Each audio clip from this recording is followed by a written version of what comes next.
Hi everyone, welcome to our workshop for parents and carers.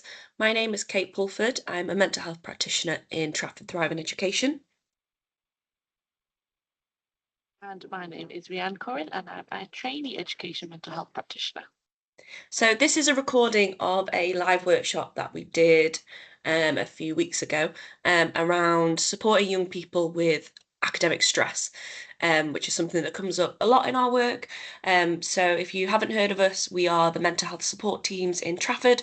So we support schools and colleges with mental health and wellbeing. That can be through direct work with students, it can be through working with staff and also with parents and carers as well. So our session aims for today is going to be looking at recognising signs of academic stress, anxiety, and understanding their impact, as well as how to talk to your child when they might be struggling with academic stress, and what we can do to support them and what they can do to support themselves. Going to skip this slide because this is for when we did our live session, and we'll just move straight on. So first thing is, what is anxiety and academic stress? So we need to remember that anxiety is a normal reaction to threat or danger. We all feel anxious or stressed sometimes, and that's okay. However, it's important that we can strike a balance and find ways to manage worry to avoid feeling overwhelmed and distressed. It's common to worry about academic performance, but excessive worry can lead to young people feeling stressed or overwhelmed. So we like to look at this visual for a lot of young people or for people in general. It's the stress performance curve. Some of you may have heard of it, and it shows that stress is good. Some stress is good because it can boost motivation, it can make us feel productive, it can make us want to focus on the things that we are maybe feeling stressed about and want to be prepared for it.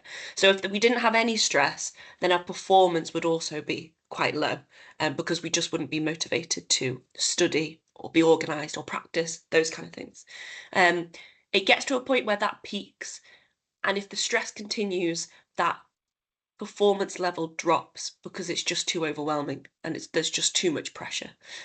So what we really want to be in is that kind of green, yellow section. So some stress and some healthy pressure, but not too much to the point where it's overwhelming and you're not able to kind of take in information or revise or study.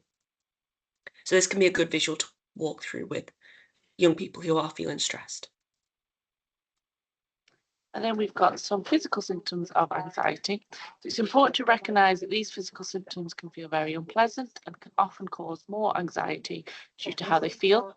This happens as part of a survival mechanism called the flight or freeze response. And you get things like fast breathing, feeling sick or getting butterflies, having shaky hands or legs, feeling your heart beat fast, and it can be different symptoms for different young people.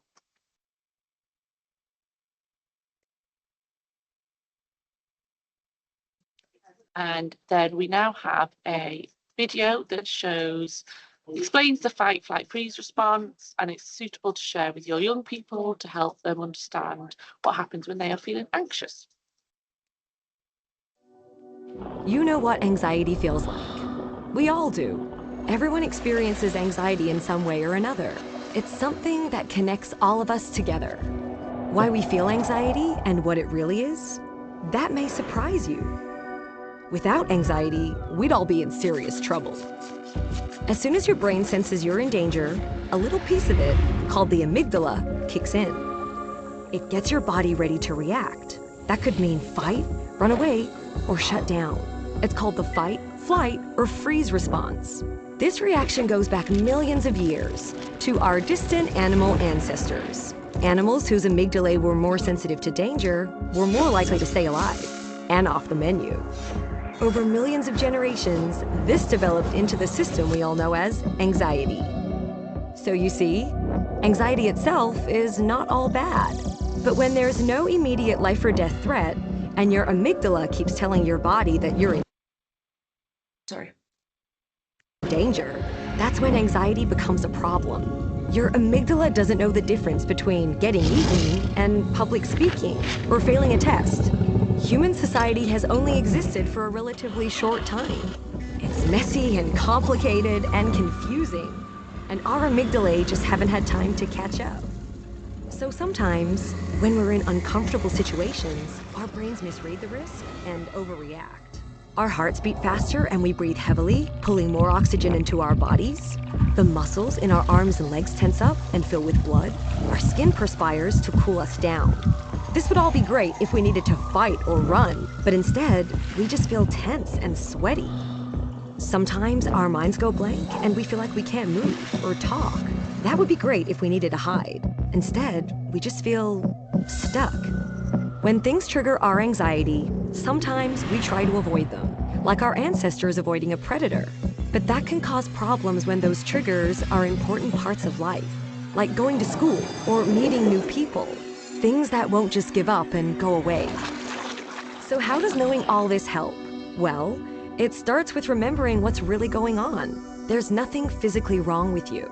It's just your amygdala trying to tell you it thinks you're in danger, even if it gets confused about how much danger you're really in. Understanding why we feel anxiety is an important step in learning to manage it.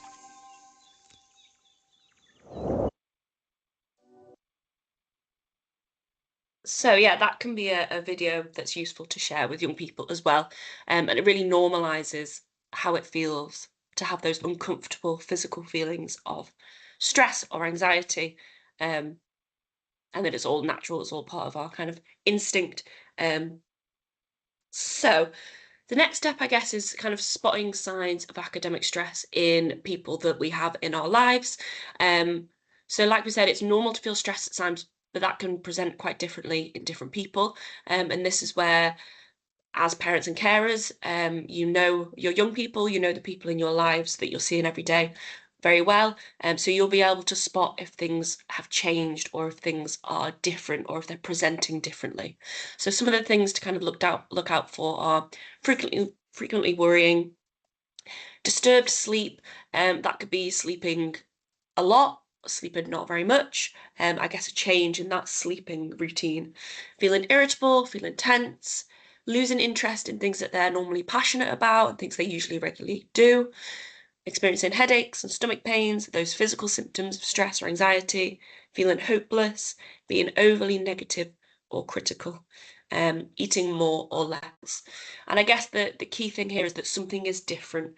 So like I said before, every child is different, and what's normal and usual for somebody will be completely not normal and unusual for someone else. So it's really about knowing your young person and knowing when there is a change in their behaviour and a change in their presentation. And I guess as well, just to say, we all kind of experience these weeks where we feel irritable or we don't sleep very well or we've got headaches. I guess that's normal. I guess if it's persistent and it's lasting for a long amount of time, then that's maybe a signal that you maybe need to speak to them and step in.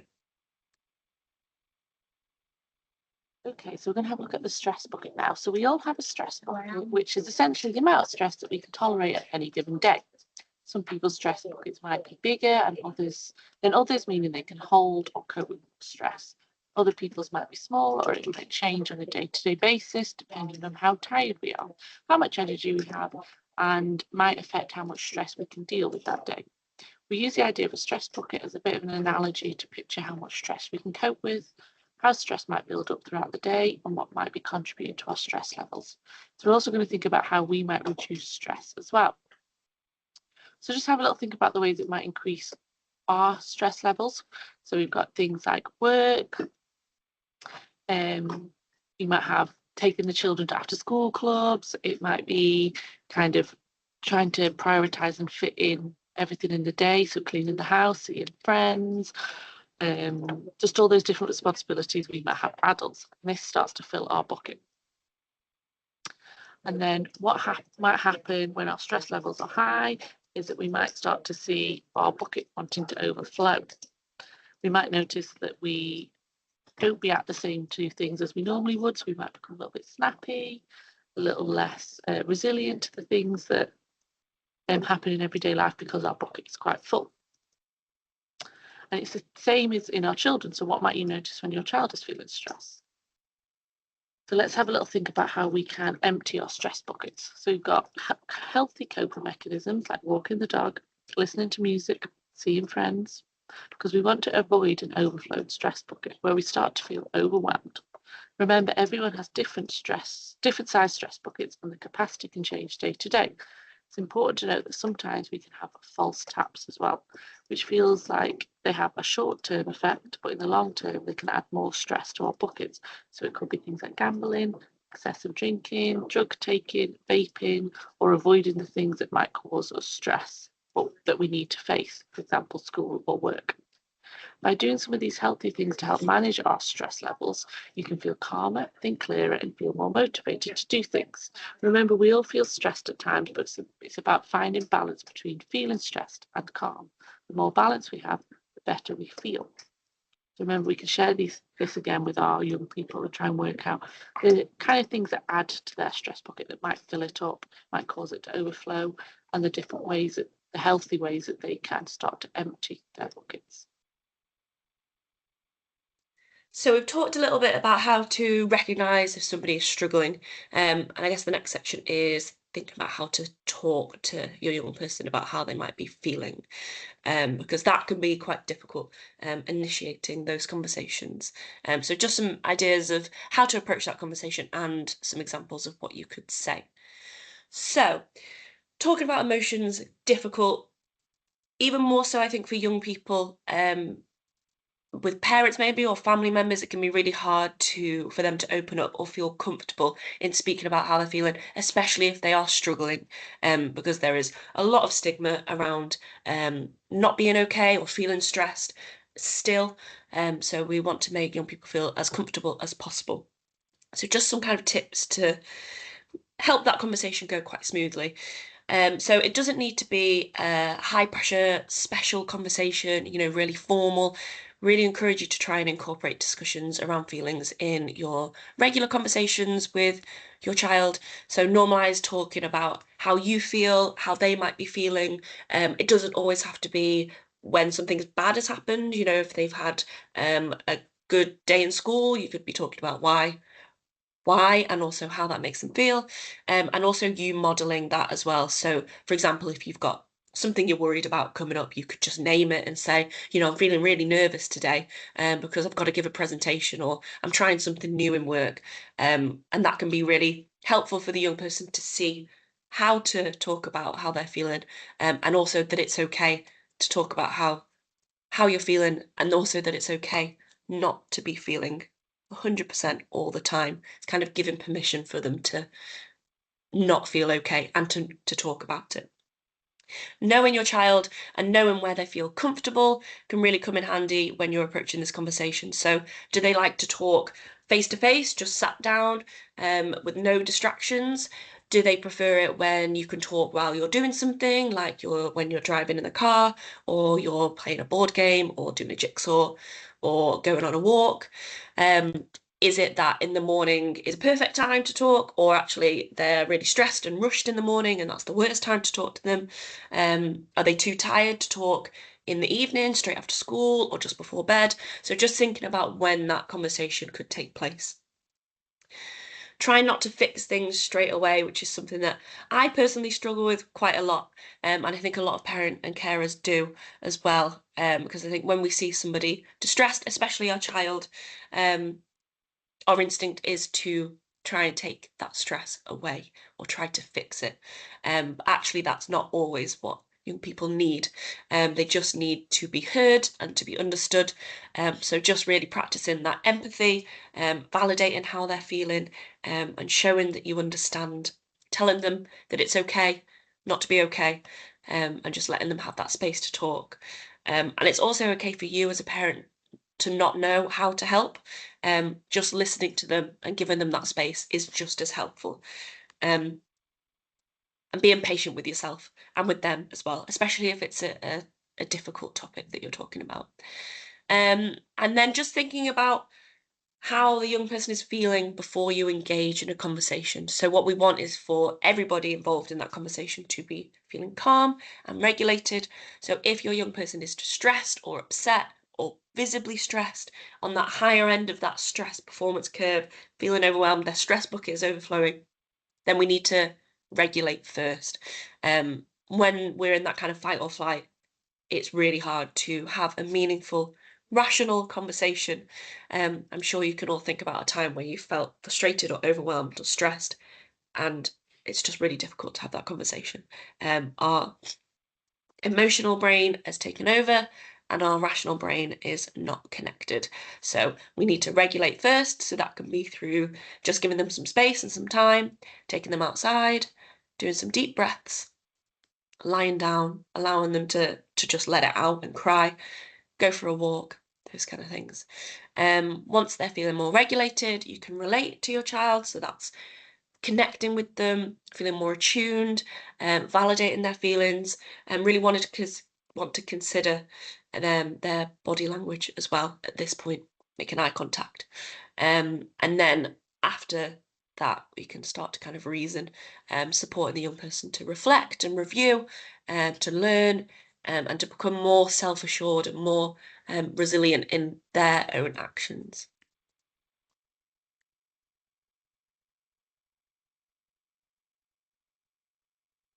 So just similar things there. So 4 things we can have a think about when we're having a conversation. So being curious, asking open questions rather than closed to elicit more information. So for example, tell me more about that.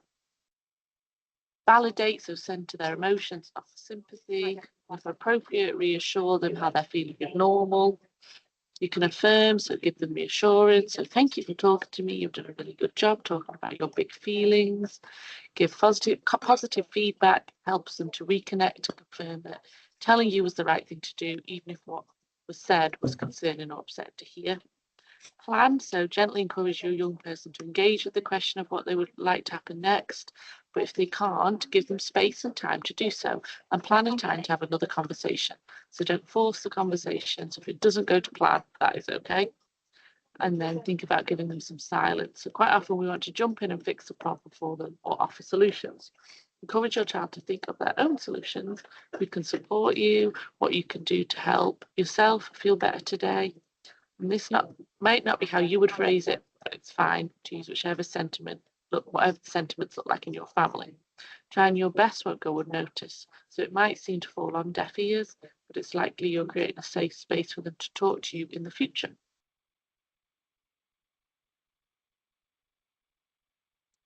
So the next section is about what might help. So strategies to support young people if they have kind of expressed that they are feeling stressed, overwhelmed. So one of the activities that we do a lot in our work is focusing on what is in/out of your control. So once a young person is able to kind of realize what is in their hands and what they can control and what is out of their hands, it should become easier to stop worrying about them or to reduce worrying about them.